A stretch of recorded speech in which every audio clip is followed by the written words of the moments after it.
Hi, my name is Paul Nagelka, and in this video, I'm going to prove to you in just 3 minutes why I believe real estate investing is by far the best investment vehicle on the planet for a long-term strategy. Also, I'm going to show you how an average Joe can take $10,000 and turn it into $283,000 in 20 years using real estate. All right, let's set 3 minutes on the clock. All right, let's just jump right into it. If you were to take $10,000 and put it down on a $100,000 house, which by the way in Kansas City, my market, or in other markets in the Midwest is super easy to find, and you were to put that on a 20-year amortization note, which means it just pays off over 20 years, rent it for $1,050 a month, which is also very easy to do, this is how much money you would make in 20 years. We're going to look at 4 of the 5 ways that you make money in real estate long term. And first up is everybody's favorite, which is cash flow.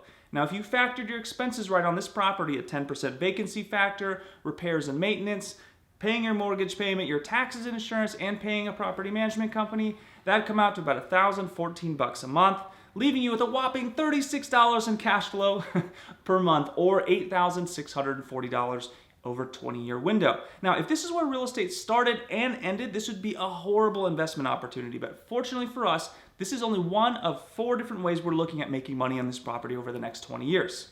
Income source number 2 is rent rate increases. Rent rates go up about 2% every single year because of inflation. But what is the one thing that does not go up with inflation over time?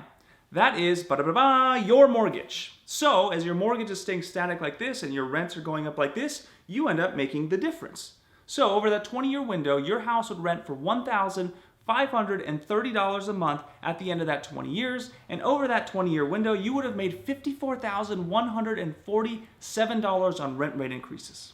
Income source number 3 is principal reduction. Now you have a $90,000 note that pays off over 20 years.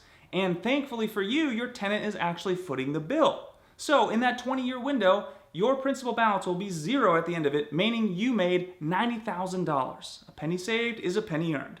Let's talk about number 4, which is appreciation. Now, the average rate of appreciation across the country since 1968 to 2009 was 5.4%. In that time window, that includes the 80s bust, the big 2008 housing meltdown, and still the average rate of appreciation is 5.4%. Now, I took 4.5% because I wanted to be extra conservative and because the house is in the Midwest. Now, the reason that we have benefit from appreciation, again, is because of inflation. Since the 60s, the average rate of inflation is 3.7%. So, as this housing value keeps going up because of inflation and your mortgage stays the same, actually keeps going down, you start making that difference, right? So, in 20 years, your house will be worth $230,736, and you would have profited $130,736 at the end of, yeah, that's a tongue twister.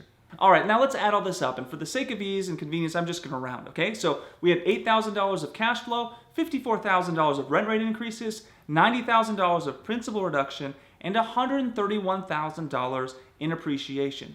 This leaves us with $283,000 of profit in 20 years. All right, let's compare that to another scenario. Let's say you took that $10,000, invested it in the stock market, and by some miracle were able to make 10% every single year for all 20 years, never losing a penny. All right, how much money would you have at the end of that 20 years? You would have $67,275. Now let's compare that with real estate. $283,000. That is 4 times the amount that you would have made in the stock market. Now the amazing thing about this is anybody can do this, right? We didn't even find a good deal. We just bought a market value house that was worth $100,000 when we bought it, handed it to a property management company, and totally forgot about it. And believe it or not, the returns get even better if you find a good deal, invest in multifamily or commercial.